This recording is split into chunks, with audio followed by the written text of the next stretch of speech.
Esta mañana, y lo informábamos también, le decíamos a nuestros hermanos y hermanas que vamos a cerrar este ciclo junto a nuestro pastor Eduardo González.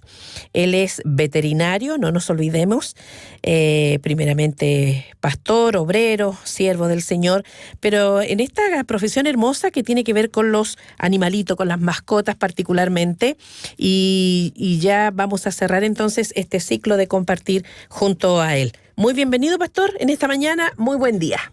Buenos días, hermana María Soledad. Muchas gracias por la invitación y, bueno, por poder compartir con la hermandad a través de las ondas radiales, ¿cierto? Fueron hartas las preguntas, ¿eh? Yo recuerdo que el primer programa, bueno, ya después el segundo no pude estar, pero era una de mis... de mi alegría, y decirle a usted, pastor, y felicitarlo porque el primer programa respondió, pero así todo, y así que después el trabajo fue para mí, puede buscar cuál era el número que preguntó tanto, pero fue muy bueno, pastor, sí, así que muy bien, ¿eh? Muy bien. Hartas preguntas, se ve que los animalitos están ocupando un lugar dentro del hogar, digamos. Sin lugar a dudas, ¿cierto? sin lugar a dudas ocupan un lugar dentro de la convivencia diaria. Por lo tanto, saber atender a las necesidades de las mascotas es también una obligación de cada uno de nosotros. Así es. Entonces, ¿qué le parece si hacemos o usted nos hace ahí un pequeño resumen de lo ya compartido y qué es lo que vamos a escuchar hoy día, pastor? Por supuesto. Bueno, la primera semana, cuando compartimos, estuvimos viendo la nueva normativa legal de la tenencia responsable de mascotas. Hablamos bastante amplio, ¿cierto? Pero tratamos de ir a las cosas más prácticas. Probablemente ahí muchos se acuerdan, fue el tema probablemente allí fue el tema del chip. Correcto. Y la necesidad de chipear a las mascotas, hablamos del procedimiento y otras implicancias también que tiene la ley, que básicamente apuntan al cuidado responsable. Claro. Y eso tiene que ver con la alimentación, la visita al veterinario, preocuparse de esa mascota, que sacarla a pasear, etcétera, etcétera, etcétera. Luego, la segunda semana, el tópico fundamental fue medicina preventiva, y también yo quise definir un concepto importante para nosotros, que es el concepto de zoonosis. ¿Okay? Zoonosis. Medicina preventiva, ¿a qué nos referimos? Al igual que en la medicina humana, principalmente es el tema de las vacunas. ¿Sí? Principalmente el tema de las vacunas. Explicamos los calendarios de vacuna que se utilizan tanto para perros y para gatos. Y respecto al tema de la zoonosis, que repito el concepto, son enfermedades que se pueden transmitir desde los animales a los seres humanos. Y yo subrayaba la idea de la rabia como una zoonosis importante. Si bien en nuestro país no hay hoy casos de rabia, o sea, hoy en día es muy difícil encontrarlo, aún el país no se considera una enfermedad erradicada. Eso hace necesario que todas nuestras mascotas anualmente se vacunen contra la rabia. ¿Okay? Y eso es un tema de salud pública. Ya no tiene tanto que ver con la salud del animal, indirectamente sí, pero la rabia, al ser una enfermedad que se transmite al ser humano, por lo menos cuando yo lo leí, lo estudié esto, un 99% mortal la rabia. Por eso es que llamó tanto la atención hace algunos años cuando un joven se enfermó de rabia y no murió. Llamó mucho la atención, muchos dudaron del diagnóstico. Entonces es una enfermedad muy grave. Y bueno, vaya la recomendación a nuestros hermanos respecto de eso. Importante porque no nos olvidemos que de pronto cuando hablamos también, recuerdo en un momento de las mascotas, que algunas son más violentas que otras, uno no sabe la reacción que va a tener el animal frente a una persona. Correcto. Y lo ideal es que si el perrito en este caso mordió, uno inmediatamente no se preocupe porque el perro está vacunado. Aunque, por cierto, la persona va a querer confirmar eso y todo. Correcto. Y es por eso que cuando uno vacuna al perro, el médico veterinario le extiende un certificado que constata eso, la fecha, etc. Entonces eso es muy importante porque es salud pública en el fondo. Y bueno, dicho esto, que es un resumen muy conciso de lo que vimos las 2 semanas anteriores que estuvimos acá, hoy día quiero enfocar la conversación en medicina veterinaria propiamente tal. Y entonces brindarle a los hermanos que nos escuchan, que tienen mascotas, ciertos tips, ¿cierto?, de cuándo su mascota podría estar enferma. Y eso es relevante. Quiero hacerle una pregunta para que interactuemos. A ver. ¿A qué especialidad de la medicina humana se asemeja más la medicina veterinaria, cree usted? y por qué. No tiene por qué saberlo, pero... O sea, ¿a qué una especialidad acudimos más nosotros? Una especialidad de la medicina humana, de la cual nosotros solemos decir los médicos veterinarios que es la más parecida. Ayúdenme. Salud mental. Ahí está, en la segunda. En la segunda. Pediatría. Sí. Tiene toda la razón. ¿Y por qué? ¿Por qué? Porque tanto nosotros igual decimos pacientes. Los pacientes veterinarios no pueden a nosotros decirnos lo que les duele o dónde se sienten mal. O sea, el animalito, claro, difícil que... Claro, no tiene forma de comunicarse. Me duele aquí. Claro. Y al igual que un niño, ¿cierto? Tampoco los niños más pequeños, los bebés, tampoco pueden hacerlo. Entonces, por eso nosotros decimos que se asemeja, guardando las proporciones. Obviamente. Se asemeja en el sentido de que es necesario hacer un abordaje que tiene mucho de interpretar, ¿sí? Y en esa interpretación es muy importante los antecedentes que nos dan los dueños. Ahora, a mí me ha pasado que llegan los hijos, me encontré este gatito, me encontré este perrito. Uno no sabe la historia generalmente, y ahí en esos casos, ¿qué en esos se hace? casos se parte de un historial cero, por decirlo así, y desde ahí en adelante yo comienzo a observar. Ajá. Yo cuando alguien me dice traje una mascota o compré una mascota, antes de incluso llevarlo al veterinario, yo le digo, obsérvalo durante unos 7 días. ¿Y qué es lo que hay que observar? Porque si ese animal pudiese estar incubando una enfermedad, durante esos 7 días puede ser un periodo suficiente para que manifieste dicha enfermedad, principalmente. Entonces, si el animal está enfermo, en esos primeros 7 días podría perfectamente presentar signos de virosis o algo similar. Ahora, ¿hay enfermedades comunes, o sea, que se den generalmente? ¿O? Sí. Por ejemplo, si estamos hablando de un cachorro, tanto de canino como de felino, hay enfermedades que son más frecuentes. El parvovirus, el distemper en el caso de los perros es una enfermedad también altamente mortal y bastante frecuente en cachorros no vacunados. Y ahí eso es importante, porque si yo encuentro un animal en la calle, por decirlo así, lo adopto, ese animal podría estar cursando, aunque no esté manifestando los síntomas o los signos clínicos, podría estar cursando la incubación de esta enfermedad. Entonces ahí es necesario esperar. ¿Sí? Entonces, observación unos 7 días. Claro. ¿Cierto? Claro. Y bueno, en el caso de los gatos, frecuentemente los gatitos pequeños tienen enfermedades virales también, que son más bien respiratorias. Entonces son esos gatitos que tienen mucha secreción ocular, nasal, estornudos.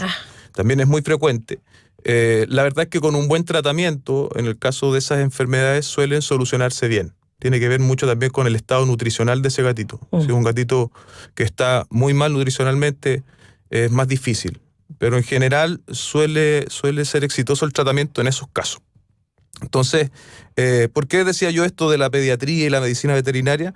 Porque si hay algo que los hermanos deben entender, es que ellos deben ser observadores de sus mascotas, por decirlo así. Porque en el caso de que su mascota se enferme, van a ser ellos los que van a aportar muchos datos a lo que en medicina denominamos anamnesis, ¿cierto? Que son las preguntas que el doctor hace para saber de qué podría estar tratándose esta enfermedad. Entonces, frente a qué signos clínicos nosotros debiésemos llevar a nuestra mascota al médico veterinario. Ahora vamos a referirnos específicamente a los caninos. Sin embargo, lo que vamos a decir también es se puede llevar, ¿cierto?, a otro tipo de mascotas como los felinos o incluso otros. Cuando yo hacía clínica, así decimos, cuando hacía clínica menor, que son los perros y los gatos, algunas de las patologías más frecuentes, en mi experiencia, un primer tópico, tendríamos que mencionar las patologías de tipo gastrointestinales, ¿ok? ¿Y cuáles son o desde dónde van? Esto puede ir de una gastritis simple, donde yo vi al perro, ¿cierto?, vomitar 1 o 2 veces, hasta gastroenteritis muy graves, muy severas. Los síntomas clínicos o los signos clínicos, decaimiento, vómitos, diarrea, inapetencia, son cosas que uno suele ver con bastante frecuencia. Entonces, de allí la necesidad, ¿cierto?, de que yo pueda observar a la mascota. Ahora, ¿cuánto tiempo puede estar así? Porque uno entiende que si no está comiendo y que si está con vómito y cosas por el estilo, ¿cuánto tiempo tiene que esperar para esto y qué hacer mientras? Hay dos cosas importantes allí respecto de los signos clínicos y es la severidad con la cual se presentan. Cuando es un vómito explosivo y abundante, la verdad es que yo no tengo que esperar nada. O sea, cuanto antes, mejor va a ser la posibilidad de hacer un tratamiento a esa mascota. En el caso de la diarrea también, pues son dos eventos o dos signos clínicos que deshidratan mucho a la mascota. Entonces, un perro, por ejemplo, un perro cachorro de 2, 3 meses, 5 meses, es un animal cuyo porcentaje de agua en su cuerpo es muy grande, al igual que lo pudiese ser un bebé, ¿cierto? Entonces, si ese animal se empieza a deshidratar, eso va a ir en desmedro de su salud y podría estar corriendo rápidamente a enfermarse, incluso morir. Por eso es importante que cuando un cachorro, por ejemplo, empieza con vómitos recurrentes, vómitos explosivos, abundantes o diarrea, yo rápidamente no espere más. Probablemente si es un perro adulto que presenta un vómito en el día, 2 vómitos, y yo lo veo que aún él está bien de ánimo, ¿cierto? Que no está decaído, puede pasar que él pueda mejorarse, ¿cierto? Por su propia inmunidad, ¿cierto? Pueda manifestar una mejora. Pero yo eso debiese observarlo en 2 días quizás como máximo, porque si ese vómito se vuelve recurrente, si esa diarrea no mejora, obviamente va a pasar lo mismo que decíamos con un perro cachorro, un perro que se va a deshidratar. Y bueno, obviamente hablamos de gastrointestinales, pero los vómitos pueden obedecer a patologías renales también. Ah, mira. Sí, entonces cuando no es si yo veo un vómito, no necesariamente voy a pensar que es específicamente gastrointestinal. Hay ciertas patologías que también se asocian a síntomas que uno de pronto podría no sospechar.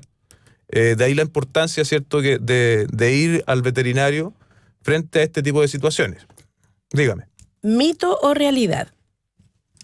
Que los animalitos de pronto, que yo me acuerdo de esto, decían, no, lárgalo, que vaya a buscar el pastito, no sé, que ellos saben, que comen y se mejoran.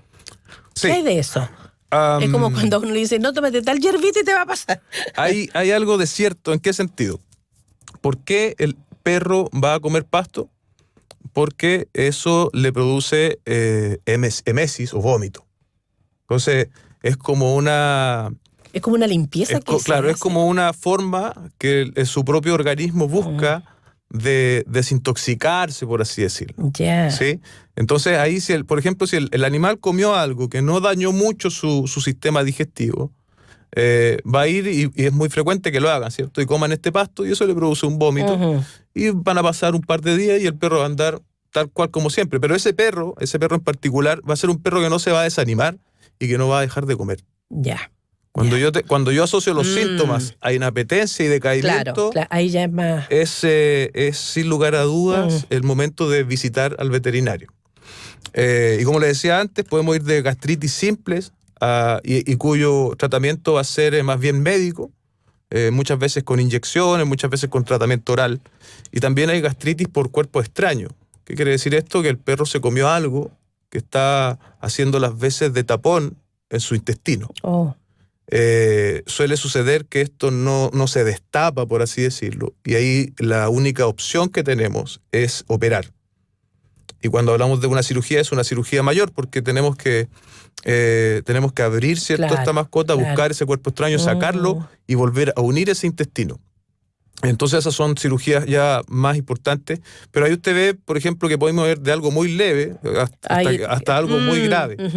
También las gastroenteritis hemorrágicas que se dan en perros también son de visita inmediata al veterinario. El caso que hablábamos al comienzo, cuando yo tengo una mascota entre 2 y 5 meses, no tiene vacunas, e incluso teniendo vacunas, presenta vómitos y presenta enteritis, gastroenteritis, diarrea hemorrágica, ese es un animal que debe visitar inmediatamente al veterinario. En mi experiencia, yo traté varias veces perros con parvovirus, cachorros, y la verdad es que creo que en un 50% se mejoran. Y un 50% la verdad es alto. Una vez se sorprende porque llegaban perritos en muy mal estado y uno ahí aplica suero, es todo tratamiento endovenoso porque el animal no puede consumir nada. Claro. Ese animal va a quedar hospitalizado. ¿Okay? Entonces, ahí lo tengan presente los hermanos que hoy tienen cachorros y quienes están pensando en tener uno. Porque hay ciertos síntomas de los cuales yo no puedo esperar. Si es cachorro, empieza con vómito y con diarrea, la verdad es que yo tengo que ir inmediatamente al veterinario. En el caso de que es un animal adulto, podríamos ser un poco más pacientes siempre y cuando los síntomas no sean severos y explosivos. Claro. Eso es un poco respecto, es obviamente algo muy amplio lo que estamos haciendo ya. Sí. Pero es respecto de cosas muy frecuentes que vemos en clínica, que son justamente las enfermedades gastrointestinales y cómo proceder, ¿ok? ¿Qué otro tipo de enfermedades también se dan, aparte de estas gastrointestinales? Digamos, estamos hablando como de las más frecuentes que se pudieran dar en las mascotas. La segunda que yo puse, bueno, puede haber algún colega escuchándome, ¿cierto? Y está equivocado, lo más frecuente es esto, yo estoy hablando desde mi experiencia cuando yo hice clínica, y estuve haciendo memoria, ¿cierto? Y me acordaba, y aún cuando después hice veterinario a domicilio, también era más lo que uno veía. Los otros problemas que yo solía ver bastante son problemas dermatológicos. Dermatológicos. Es decir, que afectan a la piel. ¿Cuáles son los síntomas o los signos clínicos que podemos ver? Picazón excesiva. ¿Por qué digo picazón excesiva? Porque es muy frecuente que los perros se rasquen, ¿sí? Pero que un perro se rasque no necesariamente significa que ese perro está con alguna enfermedad dermatológica. Es una picazón excesiva y puede ser tan excesiva que el perro puede llegar a dañarse, ¿sí? Puede incluso tanto, y lo otro también que suelen hacer es que se lamen mucho. Claro. Y eso mismo empieza a arrancarles el pelo, por así decirlo. Entonces nosotros vemos zonas alopésicas, ¿cierto? Que desprovistas de pelo, enrojecidas, irritadas. Sí. Muchas veces se da lo que se denomina un pioderma, ¿cierto? Que es una infección cutánea. Y todo eso requiere un tratamiento.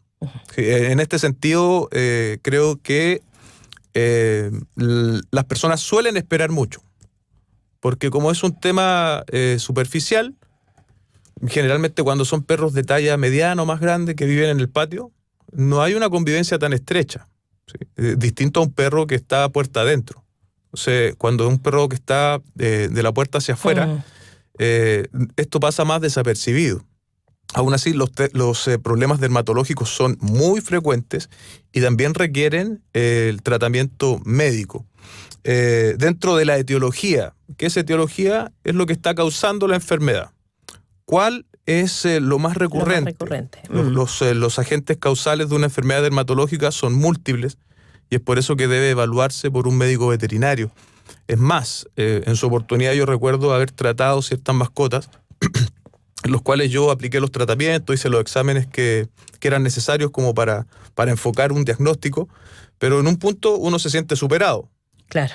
¿Y qué hace ahí? Y aquí a lo mejor muchos se van a sorprender, recurre al dermatólogo veterinario. También hay especialistas. Hay especialidades. Ya. Hoy hay muchas especialidades veterinarias. Si bien suele pasar que el veterinario que yo tengo de cabecera es un veterinario general, y a veces producto de la misma casuística que uno enfrenta en la clínica empieza a hacer una especialidad o algunos cursos. Si hay colegas que se han dedicado, muchas veces incluso salen afuera a estudiar para hacer especialidades. Y yo recuerdo muy bien que en alguna oportunidad tuve que hacerlo, porque uno debe ser honesto en sus capacidades. Y me acuerdo que ubiqué un dermatólogo, vivió a la mascota, se obtuvieron buenos resultados al final.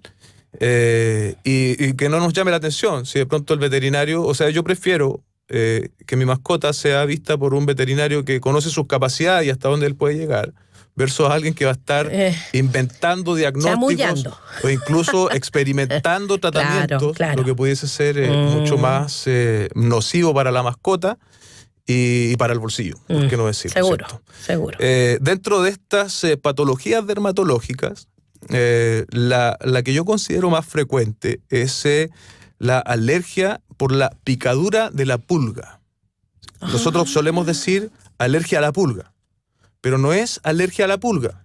No es que se le pare una pulga al animal y va a desatar una alergia. Es alergia a la picadura. Y es por eso que a veces la gente dice, pero ¿cómo mi mascota va a tener una alergia a las pulgas si no tiene pulgas? ¿Sí? pero basta que una pulga pique a su mascota para desatar una respuesta inmunológica excesiva, que en el fondo es lo que es una alergia. Es una respuesta del propio organismo en contra, ¿cierto?, de algo que él está considerando externo. Y es allí, ¿cierto?, la necesidad de diagnosticar esto. Esto tiene sintomatología bien específica, suele en la parte posterior, ¿cierto?, sobre la cadera, delante de la cola, suele ser una zona donde el perro se lame bastante y se forman zonas alopésicas, ¿sí? Una zona alopésica redonda. Sí. Es muy frecuente. No es, voy a usar una palabra extraña, pero la explico. No es patognomónico. ¿Qué es un signo patognomónico? Es un signo específico de una enfermedad. Vale, es decir, yo lo veo y puedo estar seguro de que es la enfermedad. Yo a veces lo ocupo cuando predico, ocupo el término patognomónico, porque a la gente se le queda ahí. Pero volviendo a la veterinaria, el tema del signo no es patognomónico. O sea, no vaya a pensar usted porque ve que el animalito tiene esto detrás, es alergia a la pulga. Necesita, a la picadura de la pulga, me corrijo. Necesita ser visto y evaluado por un médico veterinario. Me pasó una vez en un caso que la persona me decía, no, pero si mi perro no tiene pulga. Y yo estaba más o menos seguro del diagnóstico y empecé a buscarle al perrito entre sus pelos. Qué difícil. Sí, no, uno ya tenía cierta destreza, ¿cierto? Y encontré una pulga. Y claro, y uno la toma, ¿verdad? Sí, aquí está. Aquí está. Claro, la persona quedó así mirándome extraña, porque, como lo decía antes, basta que haya una picadura y se desata todo el síntoma, que suelen ser síntomas bastante agresivos. Ahora, perdón, pero ante estas picaduras, porque estamos hablando recién de la picadura de la pulga, ¿hay otro tipo de bichitos, de insectos que pudieran arrojar también una alergia a estas picaduras? Pero ¿y no hay también algo que los evite? Sí, correcto. Y ahora yo a lo mejor me adelanté, pero... Sí, se adelantó, pero no, está bien, así lo hacemos más interactivo. Justamente estamos ya en agosto, ¿cierto? Se acerca el periodo estival. ¿Qué pasa en el periodo estival? ¿Qué pasa cuando empiezan a aumentar las temperaturas? Es el periodo también en que empieza a haber crecimiento de ectoparásitos. ¿Cuáles son los ectoparásitos? Los que afectan la dermis de la mascota, o la epidermis, mejor dicho. ¿Cuáles son específicamente para nosotros en buen chileno? Pulgas y garrapatas. Garrapatas, correcto. Pulgas y garrapatas. ¿Qué debemos hacer nosotros como propietarios de las mascotas? Y esto es prevención, digamos, a una posible alergia por la picadura. Es utilizar medicamentos que tienen un buen efecto residual. ¿Qué significa esto de efecto residual? Significa que es un medicamento que yo lo aplico y va a proporcionarle a la mascota una protección de a lo menos un buen antiparasitario externo de un mes. ¿Sí? Incluso contra garrapatas. Hoy hay unos collares que se ponen. Sí, contra garrapatas. Y dura 6 meses. Ahora, los valores suelen ser más elevados. Sí, pero aquí uno debe hacer la división, en el fondo, en la efectividad y en el tiempo que va a durar eso. Correcto, porque una pipeta, por ejemplo, le dura el mes más.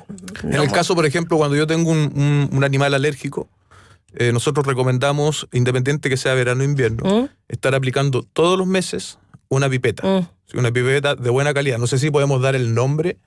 Si hay alguien que está interesado. Porque a veces, claro, la que nosotros más recomendamos es Frontline. Frontline. Sí. La pipeta es bastante amigable colocarla. No necesita ir al veterinario. No necesita tampoco una receta para comprarlo. Puede ir perfectamente a un pet o a una farmacia veterinaria. Incluso hay algunas farmacias humanas que tienen su línea veterinaria ahí también, y pedirlo. Hay productos análogos, pero suelen ser de menor calidad. Los productos Bayer también son bastante buenos en la línea de mascotas. Y de ahí hacia abajo hay muchos productos. Por favor. Y los precios también son muy variados. Por eso lo que usted decía con respecto a sacar las cuentas. O sea, entre una pipeta que hay que aplicar mensual a un collar que va a durar 6 meses, hay que sacar ahí una... Siempre será más económico y más amigable con el bolsillo la prevención. Cuando usted, por ejemplo, tiene un animal... porque esto de la alergia es crónico. O sea, el animal no se le va a pasar. Igual que nosotros. Yo tengo una alergia también estival y sé que todos los primaveras voy a enfrentarme a ella. Pero evidentemente se hace mucho más económico hacer la prevención. Yo voy a estar, en un caso de un animal alérgico, una vez al mes aplicando una pipeta, pero va a ser mucho más caro si ese animal desata la enfermedad, estar llevándolo al veterinario cada vez que desate el cuadro, digamos. Entonces, ahí también la recomendación, no compren antiparasitarios en jeringas que suelen venderse en las ferias. ¿Sí? Esto a lo mejor es sorpresa para usted, pero nosotros como veterinarios lo sabemos mucho. Se suelen vender líquidos que son un líquido azul sin ningún tipo de etiqueta y se venden. Y probablemente lo venden en 1.000 o 2.000 pesos y uno llega y se lo pone a la mascota, pero no sabe lo que eso contiene. Generalmente son antiparasitarios que se ocupan en animales de abasto, ¿cierto? En vacas, por ejemplo, cuya concentración es muy distinta a lo que un perro podría necesitar. Cuando yo aplico un antiparasitario externo, que yo desconozco lo que es, podría estar incluso matando a mi mascota. Porque comprenderemos que no es lo mismo, una vaca que un perro. Obviamente, un animal de 500 kilos versus uno de 5 kilos es muy diferente. Y yo sé que aún pasa, aún en todo lo avanzado que estamos con el cuidado animal, yo sé que aún se siguen vendiendo este tipo de productos, así que la recomendación para los hermanos es que por favor no vayan a comprar este tipo de productos por ser muy baratos, porque incluso podrían estar condicionando la vida de la mascota. Claro, es que a veces se piensa, ¿no?, que por economía, pero como el dicho lo dice, a veces lo barato resulta caro. Así es. Bueno, estamos hablando con el pastor Eduardo González, veterinario, recordemos veterinario, no en ejercicio, pero que nos ha traído aquí a compartir todos los conocimientos que él ha adquirido y, por cierto, y en esta ocasión, hablando acerca de estas enfermedades más frecuentes que se dan. Hemos visto 2, las gastrointestinales, las dermatológicas también. Vamos a continuar en esto. Voy a dar una miradita, pastor, porque veo que hay harto mensaje por aquí para ver si hay alguna pregunta que podamos compartir a esta hora. ¿Algún consejo, por favor? Dicen por aquí, urgente. A ver, ¿qué puedo hacer? Mi perra, pastor alemán, es muy celosa con el cariño y no le puedo hacer a otro perro alguna caricia. Ya ha atacado a esos perros en varias ocasiones y los deja mal heridos. ¿Algún consejo?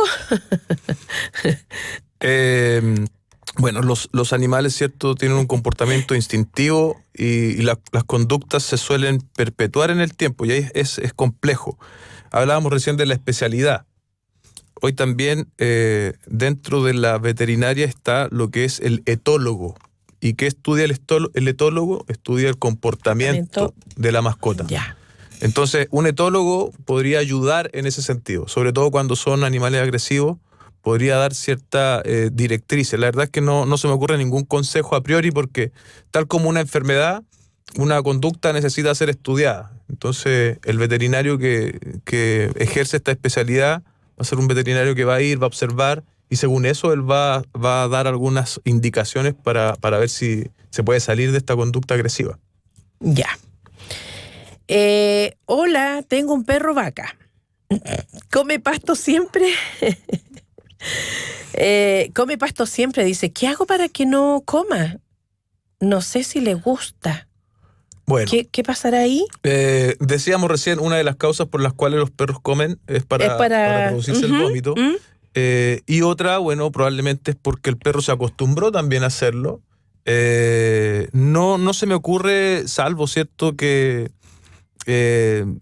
no tenga acceso a este pasto que otra cosa. Ahora, si eso, me imagino que no debe ser tanto el pasto que come tampoco, porque de ser así sería un perro que pasa con problemas estomacales. Debe ser una proporción menor y bueno, si es así, si no le está causando ningún síntoma de tipo digestivo, por ahora yo diría que no debe preocuparse. Pero si ella ve que es demasiado, obviamente ahí en ese sentido hay que ver la forma de cerrar ese pasto, ¿cierto? Y que el perro no tenga acceso. No tenga acceso. Y lo otro, que no ande con hambre también, porque a lo mejor, aunque no creo que pueda ser por hambre, ¿o sí? No, es difícil que sea por hambre. Muy buen día, mis hermanos. Dice, mis hijas encontraron una paloma con su patita mala. ¿Cuál es el riesgo de enfermedades para ellas? Es un bebé y no sabe volar. Oh, qué chiquitito. Bueno, el tema de las palomas es bastante delicado porque son animales que pueden estar en cualquier lado. Eso los hace verdaderos emisores, ¿cierto?, de cualquier tipo de bacterias o infecciones, aún siendo pequeños, ¿cierto? Entonces ahí está un poco difícil la recomendación, pero si van a tener contacto, el uso de guantes de látex podría ser útil para no lavarse las manos, ¿cierto?, después de haber tomado esta mascota. Son recomendaciones como básicas que podrían darse, digamos. Ya. Espéreme un chiquitito, pastor. Ahí. Vamos a ir acá a ver otras. Dice, la vez anterior yo recuerdo cuando escuché que decía usted acerca de dar besos, langueteos de los animalitos. Dice, mis perros nos lamen mucho, son muy cariñosos. ¿Es malo porque nos languetean? Porque lo hacen así, dice, ¿podemos tener algún problema? Claro que sí, claro que sí. Tengamos en cuenta que las mascotas usan su lengua como un medio de limpieza. Esa lengua va a todos lados. Todo el cuerpo. Va por todo el cuerpo. Y cuando decimos todo el cuerpo, es todo el cuerpo. Si yo luego permito que la mascota me lama, ¿cierto?, voy a estar es exponerse, ¿cierto?, a desarrollar alguna infección. ¿Con qué tiene que ver que un ser humano desarrolle una infección? Principalmente con un tema inmunológico. Hoy día puede ser que a mí, una persona más bien joven, el perro me lama y no me haga nada. Pero un niño es diferente y un adulto mayor es diferente. Una persona inmunodeprimida es diferente. Una persona que tiene más sensibilidad en la piel es diferente.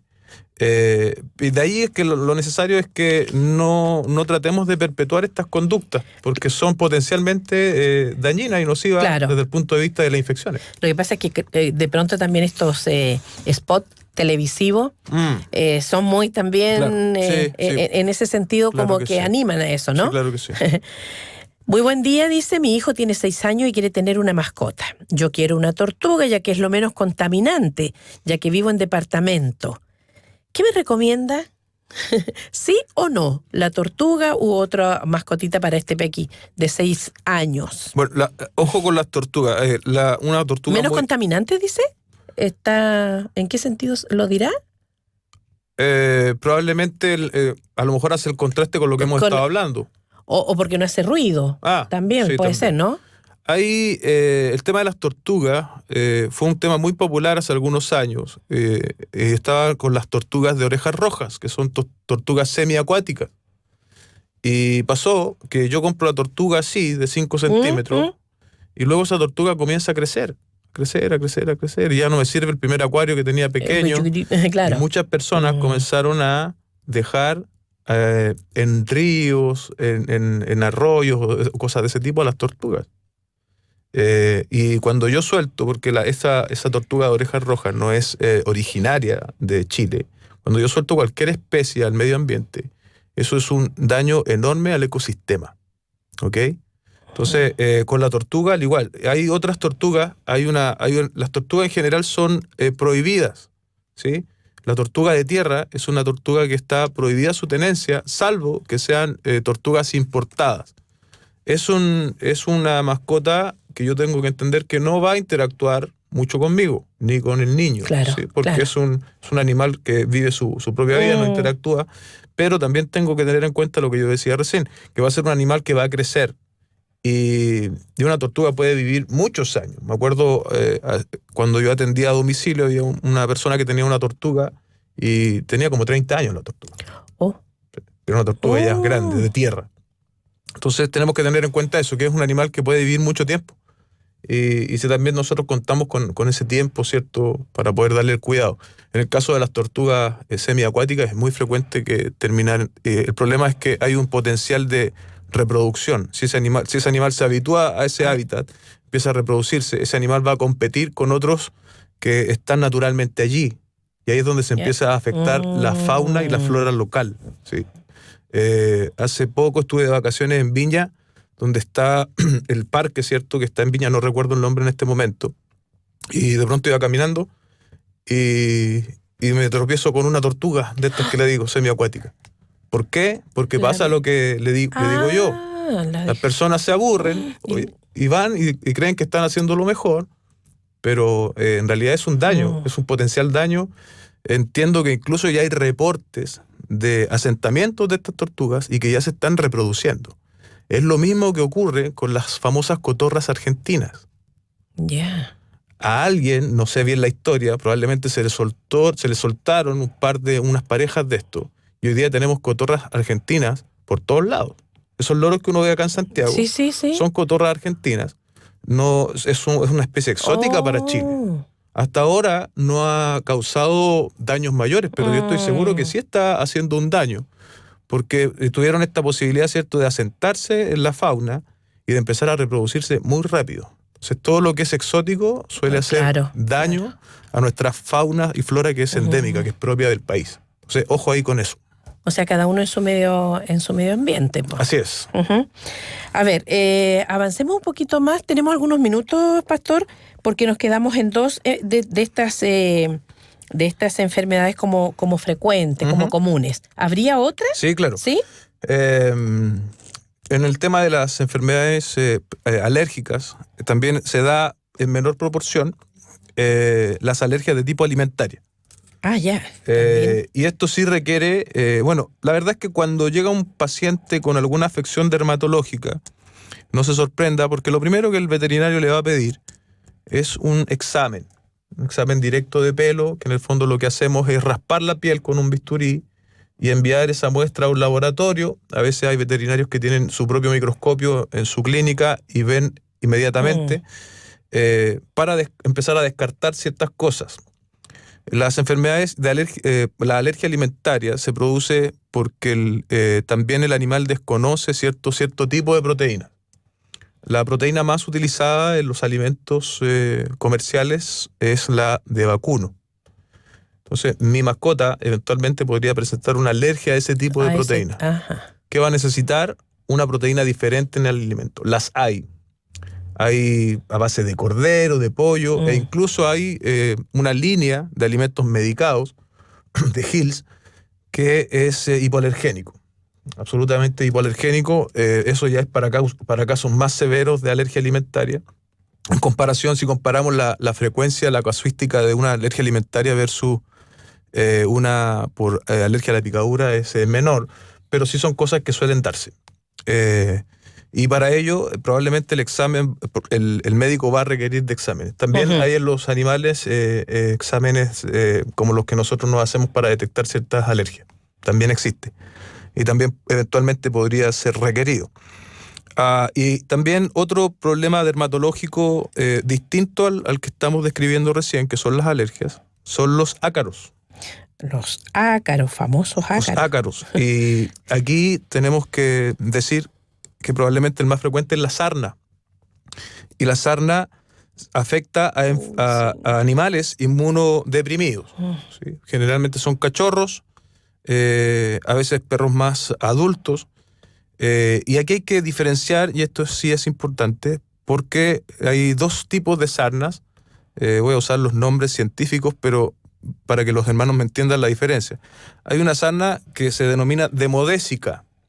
Esto tiene relación con el agente causal, ¿cierto? El ácaro tiene ese nombre. Y la otra es la sarna sarcóptica. ¿Por qué menciono esto? Porque la sarna demodésica afecta solo al animal, ¿sí? Pero la sarna sarcóptica es lo que decíamos al comienzo, una zoonosis. Sí, y tiene el potencial de transmitirse al ser humano. ¿Cómo diferencio yo una sarna demodésica de una sarna sarcóptica? A través de un examen, que yo lo decía recién, es un examen al microscopio, donde yo puedo diferenciar el tipo de microorganismo que está ahí, el ácaro que lo está provocando. Los síntomas clínicos son similares. Hay picazón, hay zonas alopécicas múltiples y generalmente afecta a todo el cuerpo, en el caso de la sarna. el medio de diagnóstico, ¿cierto? Debe ser necesariamente el ser visto por un veterinario y el requerimiento de un examen. Dentro de los exámenes probablemente el menos caro es este. Un examen directo de pelo no es muy caro y ayuda bastante tanto a confirmar como a descartar otras cosas. Ajá. Una pregunta que a mí me hacen siempre. Hoy, si bien yo no estoy ejerciendo directamente la veterinaria, mucha gente sabe que soy veterinario, entonces la pregunta que a mí me hacen siempre, Eduardo, ¿qué le puedo dar? ¿Qué le puedo dar? Y hoy día hemos estado hablando de algunas enfermedades y yo suelo ayudar a las personas, no soy tan directo así como decirle lo que voy a decir ahora, pero ¿qué le puede dar a usted si está cursando? Lo mejor que usted le puede dar es una visita al veterinario.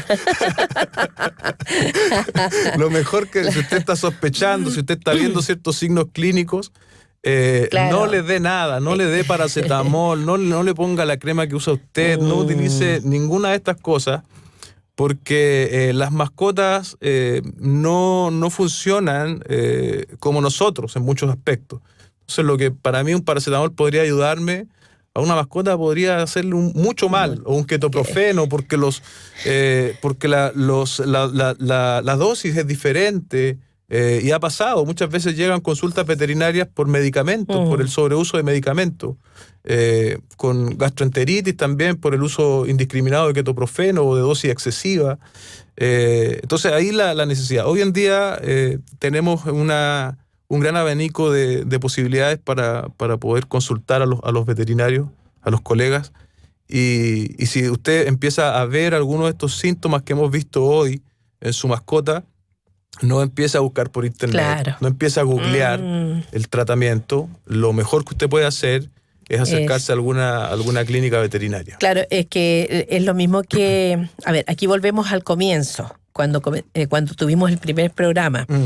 Y fue el hecho de que entender que el tener animalitos, mascotas en la casa, es alguien más que llega y va a requerir su porcentaje de gastos, de atención, claro. Correcto. Y de pronto uno hace lo mismo, es decir, para no ir a la consulta médica porque sabe que ya tiene que desembolsar. Entonces pregunta, ¿sabes qué? Oh, mira, que yo pasé por lo mismo y la automedicación. Sí, claro, pues, si eso, es si muy eso frecuente. se da, es frecuente. Es muy frecuente. El asunto es que después sale más caro. Más caro todo. Pues, si eso es muy nos cuesta entender eso. complejo ese asunto y con las mascotas, que la mascota no, como decíamos, en el paralelo con la pediatría, la mascota no se va a quejar. Claro. Pero si yo le doy un medicamento de tipo humano con posología o con dosis humana, al paso de los días o de las horas incluso, podría estar presentando un síntoma muy severo, según lo que sea, ¿cierto? Entonces, no medicar a las mascotas por ningún motivo y hacer un esfuerzo, ¿cierto?, consciente de acudir al veterinario cuando corresponda. Ok. A ver, las últimas preguntitas, yo creo que se las voy a enviar después, porque hay un montón. Bueno. Y sería lo último que le pediríamos, pastor, que nos responda. No hay problema. Dice, tenemos un perro de 5 años y este es muy alborotado, o está muy alborotado en exceso, en realidad, y se hace pipí por todos lados. Y también es en exceso. ¿Qué podemos hacer? Está como perro de 5 años. ¿De 5 años? Lo que yo preguntaría en primer término es si ese perro tiene suficiente espacio y si está saliendo a pasear. Ya. Esas son dos preguntas, porque si no tiene suficiente espacio es un perro que está algo estresado. Si no está saliendo a pasear es un perro que está más estresado. Entonces aquí hay una cuestión de gasto energético. Ya. El animal necesita, el perro es un animal muy aeróbico, por así decirlo. Necesita gastar su energía. De ahí la necesidad de los paseos. Correcto, sí. ¿Qué pasa cuando los animales, están preguntando acá, botan mucho pelo? ¿Hay algo que está ocurriendo ahí? Hay cambios de pelaje que suele ser estacional. Vale decir, ahora que pasamos desde una época más fría a una más caliente, la mayoría de los perros tienden a cambiar pelaje, ¿sí? Hay cierto tipo de razas que botan pelo todo el año.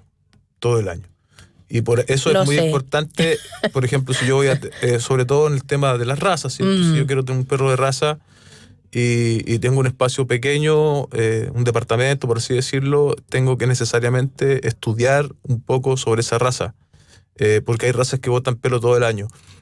Hoy día los alimentos más completos suelen ayudar a que haya menor caída de pelo. A mejorar, sí, incluso. Sí, también hay ciertos vitaminas, omegas que pudiesen ayudar, pero no hay algo así como definitivo. Sí, probablemente va a disminuir la caída, pero no va a ser algo, no va a ser el remedio. El Señor les bendiga. Dice, soy Erika, mi consulta es la siguiente, mi perro tiene 11 meses, le gusta comer fruta. Quisiera saber si eso le hace mal. Por la convivencia que ya es de varios cientos de años entre el hombre y el perro específicamente, han pasado a ser animales más omnívoros que carnívoros.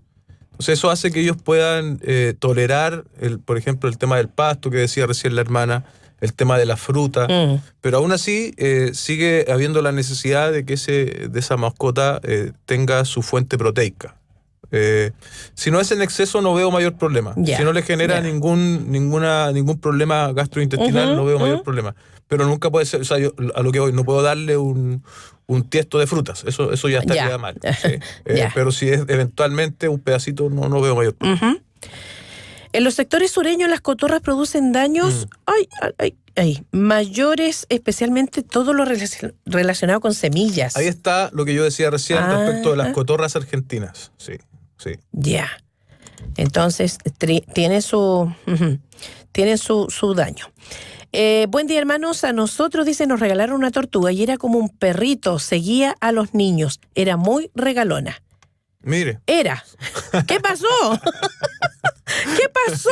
¿Por qué dice era? Bueno, probablemente lo dice porque yo decía que no hay mucha interacción entre la tortuga, pero puede haber casos diferentes. A ver, por acá dice, tengo un perrito y tiene como 13 años, pero ha perdido el apetito y tiene soplo a su corazón. Además tengo 5 perritos. Las hembras se lamen una a otra. Bendiciones por este hermoso programa y por esta hermosa radio también que nos acompaña todo el día. Ha perdido el apetito y tiene soplo a su corazón. Una mascota de 13 años ya se considera para lo que para nosotros sería un adulto mayor.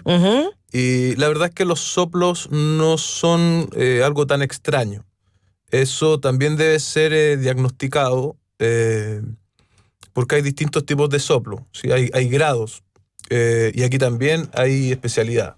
Un cardiólogo es lo más idóneo porque hay que ver ese soplo, ojalá con una ecocardio y ver primero cómo está funcionando el corazón y luego de eso el especialista ve si es necesario o no el medicamento. Ahora, un animal más viejito como es este caso, no es raro, no es extraño. Si la pérdida de apetito también es habitual, también empiezan a oír menos, a ver menos. Eso es parte, ¿cierto?, de la recta final, por así decir, de su vida. Y debiese darse en términos naturales. ¿Sí? En términos naturales. Obviamente uno nunca va a querer que su mascota sufra, ¿cierto? Pero aquí hay un switch que se empieza a bajar de forma gradual y que es inevitable. Cosas que empiezan a pasar es una de estas, digamos. Correcto. Y eso es para todo, ¿no? Sí, claro que sí. Muy buen programa. Tengo 2 tortugas de orejas rojas. Ahí están. Ahora están, dice, invernando, ¿será? Escondidas en el baño. Tienen más o menos 17 años. Mire, ahí está el caso que le decía. ¿Dónde lo podemos dejar o dar a algún zoológico? ¿Qué pueden hacer entonces? Porque aquí hay responsabilidad. Ahí está la complejidad que decíamos antes, ¿sí? Porque probablemente el hermano o la hermana no tenía esta, cuando uno trae no dimensiona, ¿cierto?, el futuro. Claro. Es complejo. Yo no sé hoy, porque de estos animalitos de tortugas de orejas rojas hay muchos. Yo no sé de alguna institución que los esté recibiendo. Veo muy difícil que un zoológico lo pueda recibir porque no son especies de especial interés, porque hay muchos. Hay muchos. Entonces, salvo que él tenga a veces hay personas, ¿cierto?, que tienen como unas mini lagunas en su casa, sé de algún caso, no recuerdo si es en Chile o no, y esa persona sí recibía tortugas. Yeah. A veces hay ciertos grupos que puede buscar en Facebook, que hay personas que las recogen, ¿sí? Son personas que viven en parcelas y que las tienen allí como recibirlas, pero un dato así específico no tengo. No hay. No. Ok. Bueno, se nos ha ido el tiempo, Pastor. Ha sido grato este pequeño ciclo que tuvimos. Quizás más adelante se pueda... ¿Se apagó? Sí. Sí. Oh, se le apagó el audífono ahí. Quizás más adelante en algún momento lo vamos a retomar. Ha sido muy, muy interesante y muy además pedagógico. Muchas gracias. Para que podamos todos aprender acerca de los animalitos. Así es que le dejamos para su despedida.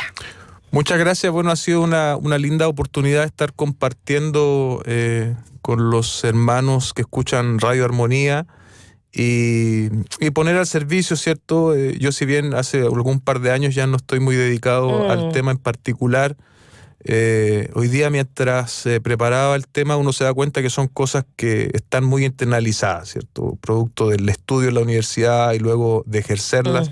Son cosas que uno maneja bien, y poner esto en disposición a la hermandad me parece útil. También lo que traté es de ponerlo en contexto, ¿cierto? Tenemos cuidado de las mascotas, pero no debemos ser animalistas, que eso ya es un extremo dañino, y que podría ser dañino, mejor dicho. Así que siempre con ese contexto, ¿cierto? También estuvimos hablando algunas cosas muy poco, por cierto, pero respecto de cómo la palabra nos enseña ciertos asuntos respecto del cuidado de las mascotas. Ha sido un placer, hermana María Soledad, compartir con usted, con el pastor Boris en la oportunidad anterior. Y bueno, si en algo somos útiles, por cierto que está toda la disposición de venir. Muy bien, pues luego entonces le compartiré las preguntas que quedaron ahí por hacer, y para darle también la respuesta a quienes están en sintonía. Perfecto. Gracias, Pastor. Bendiciones. Será hasta una próxima oportunidad. Chao.